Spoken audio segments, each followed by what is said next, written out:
میرے دوستو، ہمارا مطلوب اللہ ہے، ہمارا مقصود اللہ ہے، ہماری منزل اللہ ہے۔ ہم اللہ کے متلاشی ہیں، ہم اللہ کے طالب ہیں، ہم اللہ کو پانا چاہتے ہیں، ہم اللہ کو راضی کرنا چاہتے ہیں، ہم ہر قیمت پہ اسے راضی کرنا چاہتے ہیں۔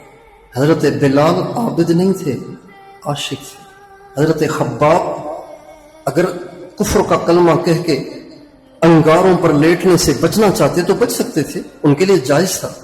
اللہ نے قرآن میں اجازت دی ہے کہ اگر تمہارا دل ایمان پر مطمئن ہو اور تم زبان سے کلمہ کفر کہہ کے جان بچا سکتے ہو تو بے شک بچا لیا کرو۔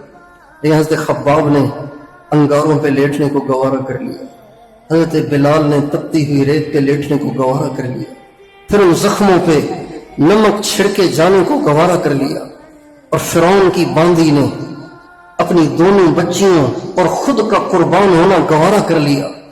حضرت آسیہ نے ہاتھوں میں پاؤں میں کلے ٹھونکنے کو گوارا کر لیا۔ لیکن جس سے محبت ہے بھلا اس کے خلاف زبان کیسے ہلے؟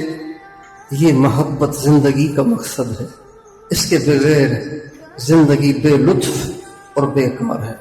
اور یہ جو محبت ہے نا، یہ جو محبت ہے یہ کتابوں سے نہیں آتی، یہ سینوں سے آتی ہے۔ یہ محبت کتابوں سے نہیں، منڈیوں سے نہیں، باتوں سے نہیں، یہ سینوں سے سینوں میں ٹرانسفر ہوتی ہے۔